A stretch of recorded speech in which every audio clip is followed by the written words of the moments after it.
और दोस्तों, target with PS Parihar channel में आपका स्वागत है। सबसे पहले तो सभी को शुभ दशहरा, हैप्पी दशहरा।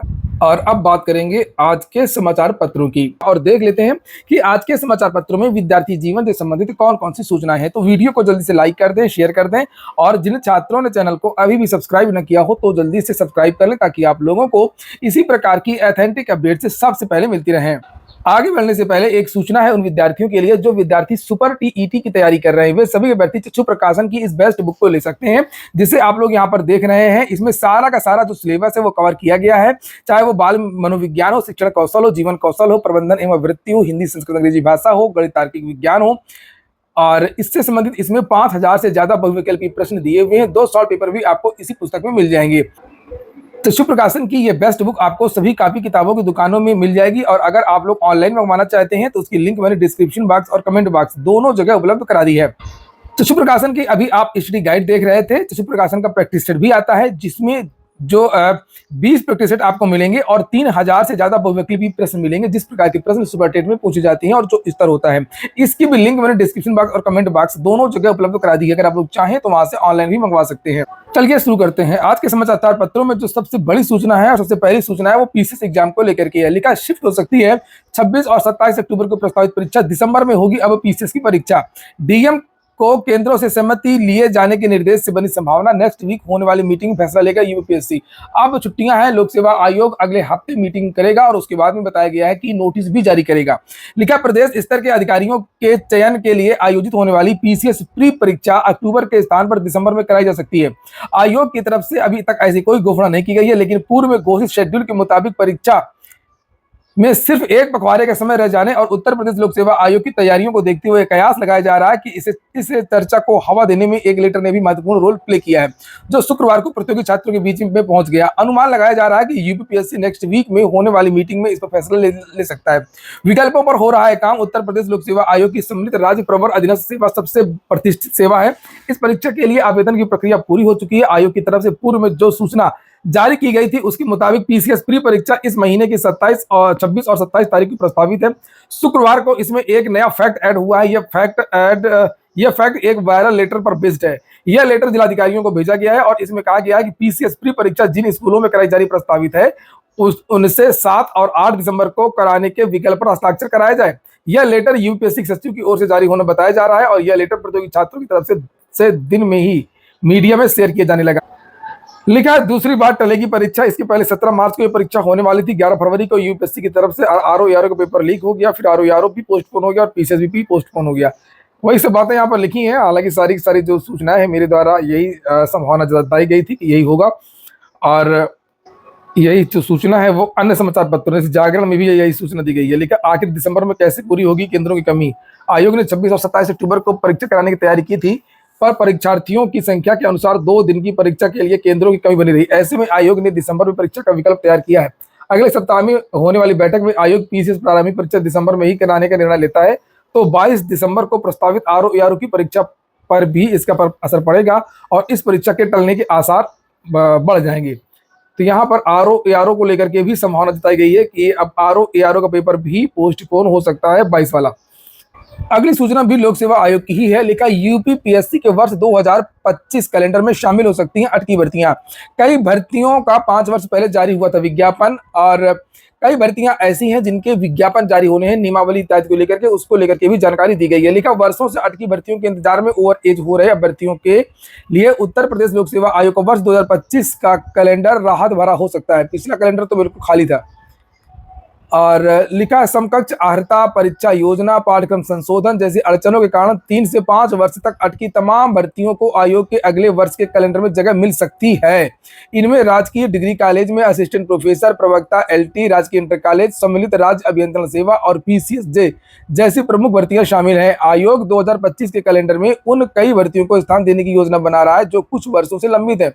वर्ष 2024 के कैलेंडर में जगह नहीं बना पाई है और इनमें से लगभग सभी रिक्त पदों का विवरण पहले ही आयोग को प्राप्त हो चुका है। लेकिन परीक्षा योजना, समकक्ष अर्हता और पाठ्यक्रम में संशोधन सहित अन्य कारणों से आयोग ने कई भर्तियों से संबंधित अधियाचन लौटा भी दिया था। दूसरी तरफ भर्तियों को लेकर के मुख्यमंत्री की प्राथमिकता को देखते हुए विभागों ने अड़चनों को दूर करने की प्रक्रिया तेज कर दी है। एलटी ग्रेड शिक्षक भर्ती के लिए 6000 रिक्त पदों का और राजकीय इंटर कॉलेज में प्रवक्ता प्रवक्ता के पदों पर भर्ती के लिए 1000 रिक्त पदों का अधियाचन मिल चुका है, 6 अपेक्ष 7000। जीआईसी प्रवक्ता और एलटी ग्रेड में अड़चन बना समकक्ष अर्हता का विवाद लगभग सुलझ गया है, लेकिन माध्यमिक शिक्षा निदेशक से समकक्ष अर्हता शब्द हटाते हुए आयोग को सहमति के लिए भेजा गया है।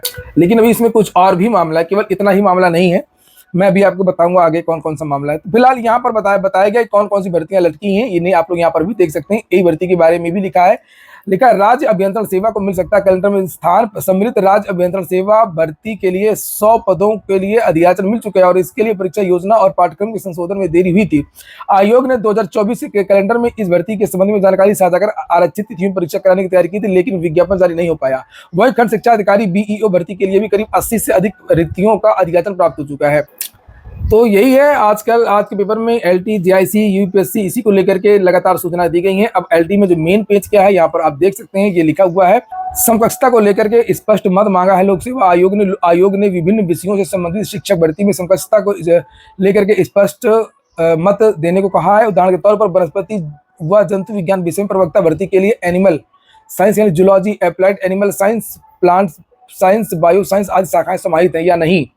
प्रवक्ता भौतिक विज्ञान में अप्लाइड फिजिक्स, प्रवक्ता गणित के लिए MSc mathematics and computing, MSc applied mathematics, MSc mathematics statics, MSc mathematics and scientific computing, MSc mathematics science एवं MSc mathematics with computer science उपाधियां शामिल है कि नहीं है। इसी प्रकार प्रवक्ता रसायन के लिए MSc analytics chemistry integrated, MSc BEd chemistry व बायोकेमिस्ट्री शामिल है या नहीं है। साथ ही मास्टर ऑफ अप्लाइड इकोनॉमिक्स और बिजनेस इकोनॉमिक्स की उपाधि प्रवक्ता अर्थशास्त्र के लिए है या नहीं है। तो जो सीधे विषय हैं समकक्षता की जगह जो रखे गए हैं इस पद के लिए, इस सब्जेक्ट से आपको पास होना चाहिए, तो उसके बारे में यहाँ पर स्पष्ट रूप से पूछा गया है। लिखा है कि लेखा शिक्षा विभाग की ओर से 26 जून 2024 को एलटी भर्ती की नियमावली अनुमोदन के लिए आयोग को भेज दी गई है, जिस पर आयोग के संयुक्त सचिव लखन लाल शिवरे की ओर से फिर से आपत्ति भेजी गई है। समझ गए। तो फिलहाल यही है, इस साल तो बिल्कुल नहीं लग रहा है और इसीलिए मैंने आप लोगों से कहा था कि इसके लिए आप अगले साल का ही इंतजार करें। ये भर्तियां अगले साल ही आएंगी, अभी इस साल पीसीएस हो जाए वही एक बड़ी उपलब्धि होगी आयोग की। शिक्षा सेवा चयन आयोग चलें, ये पोस्टर जारी किया गया युवा मंच की तरफ से 15 अक्टूबर को प्रदर्शन है। मैंने कल भी जानकारी दी थी। चेयरपर्सन से वार्ता होगी। सभी कोचिंग संचालकों, शिक्षक बंधुओं और प्रतियोगी भाइयों बहनों से अनुरोध है कि उन्हें माता पिता के सपने को साकार करने के लिए सब आप लोग आए। 25,000 पदों को जोड़ने की बात यहाँ पर की गई है। पोर्टल खोल करके सबको मौका दिया जाए, परीक्षा तिथि घोषित की जाए, असिस्टेंट प्रोफेसर भर्ती 22 का पोर्टल खोला जाए, तत्काल परीक्षा कराई जाए। पदोन्नति का इंतजार कर रहे हैं करीब 200 शिक्षक। एडेड माध्यमिक विद्यालय की बात हो रही है। अशासकीय सहायता प्राप्त माध्यमिक विद्यालयों के शिक्षकों को पदोन्नत करने की तैयारी चल रही है। माध्यमिक शिक्षा सेवा चयन बोर्ड के भंग होने के बाद से पदोन्नति की प्रक्रिया ठप है। अब पदोन्नत करने के लिए संयुक्त शिक्षा निदेशक जेडी ने शासन से मार्गदर्शन मांगा है और एडेड माध्यमिक विद्यालयों में, ये जहां पर टीजीटी पीजीटी की भर्तियां होती हैं, उन विद्यालयों की बात हो रही है। 5 वर्ष की सेवा पर सहायक अध्यापक को प्रवक्ता बना दिया जाता है और इसके लिए जरूरी यह है कि उस विद्यालय में प्रवक्ता का पद खाली हो और इसमें पदोन्नति मिलने पर स्थानांतरण का प्रावधान नहीं है और इसकी भी मांग की गई है। और नीचे लिखा है कि नए आयोग में जोड़ी जाए 2 धाराएं। लिखा चयन बोर्ड खत्म होने के बाद राज्य शिक्षा सेवा चयन आयोग बना, तो पदोन्नति रुकने के अलावा 2 पूर्व की धाराओं को भी हटा दिया गया है। इससे शिक्षक परेशान। शिक्षक के नेता हरि प्रकाश यादव ने कहा कि चयन बोर्ड में शिक्षक सुरक्षा की धारा 21 थी, जिसके अंतर्गत अगर शिक्षक को मैनेजर बर्खास्त करते हैं तो वह चयन बोर्ड में अपील करते थे, बिना चयन बोर्ड की अनुमति के बर्खास्त नहीं कर पाते थे। ऐसे ही धारा 18 के अंतर्गत प्रधानाचार्य का पद अधियाचन जाने के बाद से जो कार्यवाहक रहते थे उनको प्रधानाचार्य का वेतन मिलता था, लेकिन अब ऐसा नहीं है। तो यही मांग कर रहे हैं ताकि जो मैनेजमेंट है वो सीधे कार्रवाई ना कर सके। हर जिले में तैनात होंगे 2 सीएम युवा फेलो। योगी सरकार ने मुख्यमंत्री युवा उद्यमी विकास अभियान को तैयार करके अब इसे लागू करने के लिए 10 साल की योजना बनाई है। लाखों बेरोजगार युवाओं को इसका लाभ दिलाने के लिए हर जिले में सीएम युवा फेलो रखे जाएंगे। इन्हें 40,000 के वेतन पर आउटसोर्सिंग से रखा जाएगा। 85 डाटा एंट्री ऑपरेटर भी रखे जाएंगे। राजधानी में मिशन कार्यालय बना करके आईएएस को डायरेक्टर बनाया जाएगा। निगरानी को जिले, राज्य, मुख्य सचिव स्तर पर 3 कमेटियां बनेंगी। 85 डाटा एंट्री ऑपरेटर रखे जाएंगे। और लिखा mission director, additional mission director, 4 sector निदेशक, महाप्रबंधक वित्त लेखाधिकारी, 4 सहायक लेखाधिकारी, 4 डिप्टी मिशन डायरेक्टर की भर्ती प्रतिनियुक्ति से होगी और 85 डाटा एंट्री ऑपरेटर को हर महीने 15,000 रुपये मिलेगा। अच्छा, ये सब करेंगे क्या ये डाटा एंट्री ऑपरेटर और जो युवा फेलो? तो यहाँ पर लिखा है युवाओं को कर्ज दिलाने में मददगार बनेंगे फेलो। 160 फेलो को हर माह मिलेगा 40,000 वेतन। 160 फेलो की भर्तियां होंगी। परमाणु हमले में बचे लोगों के संगठन को शांति का नोबेल पुरस्कार दिया जाएगा। लिखा है जापानी संगठन निहोन हिदांक्यो में शामिल लोग चला रहे हैं दुनिया को परमाणु मुक्त बनाने की मुहिम। और इस संगठन को ये मिलेगा। और यहाँ पर 2 लोगों के नाम भी इस संगठन के जो हैं, एक है हिदांक्यो, ये अध्यक्ष हैं, मिमाकी व महासचिव हैं टेरुमी तनाका। यूपी ट्रिपल एससी करेगा पशुधन प्रसार अधिकारियों की भर्ती। कल की सूचना है ये नवभारत टाइम्स की। पशुधन प्रसार अधिकारियों की भर्ती अब विभागीय चयन समिति की जगह अधीनस्थ सेवा चयन आयोग से होगी। इसलिए पशुधन प्रसार को कुट सेवा नियमावली में संशोधन कर दिया गया है। पशुधन प्रसार अधिकारियों की शैक्षिक योग्यता में भी बदलाव किया गया। अभी तक पशुधन प्रसार अधिकारी के 90% पदों पर विभागीय चयन समिति के जरिए नियुक्ति होती थी, वहीं 10% पद प्रमोशन से भरे जाते थे। अब सीधी भर्ती के पदों पर यूपी ट्रिपल एससी से भर्ती होगी। पशुधन प्रसार अधिकारी के पदों पर शैक्षिक अर्हता अब तक इंटर जीव विज्ञान या कृषि विज्ञान होना जरूरी था, अब इंटर जीव विज्ञान की अर्हता होगी। किसी पशु चिकित्सा विश्वविद्यालय से 2 वर्ष का पशुधन प्रसार का डिप्लोमा भी जरूरी होगा। आयु सीमा में बदलाव कर दिया गया। पहले 18 से 40 मांगी जाती थी आयु, और अब 21 से 40 कर दी गई है। पशुधन प्रसार अधिकारी के पदों की संख्या भी कम कर दी गई है। पहले 2831 पद थे, अब 2331 पद हैं।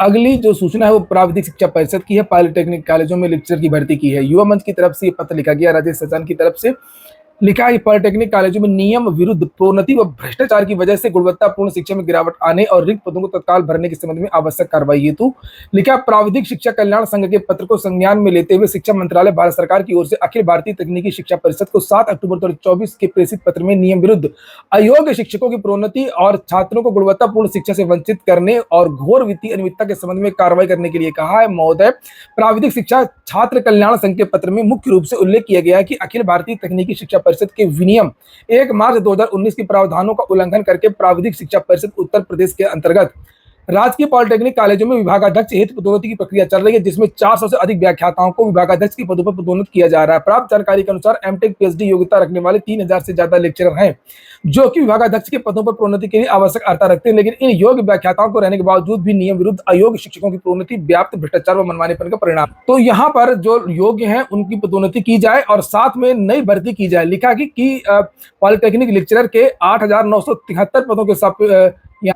शैक्षणिक और अशैक्षणिक, ये शैक्षणिक और अशैक्षणिक दोनों को मिलाकर के लगभग 3875 पद रिक्त हैं। लेकिन छात्र शिक्षक अनुपात के मानक के अनुरूप बड़े पैमाने पर पद सृजन की आवश्यकता है। ऐसे में आपसे गुणवत्तापूर्ण तकनीकी शिक्षा मांगे कि इन पदों को भरा जाए, जितने भी रिक्त पद हैं उन पदों को भरा जाए। तो ठीक है दोस्तों, ये हो गया आज का वीडियो। पूरा वीडियो सुनने के लिए बहुत बहुत धन्यवाद।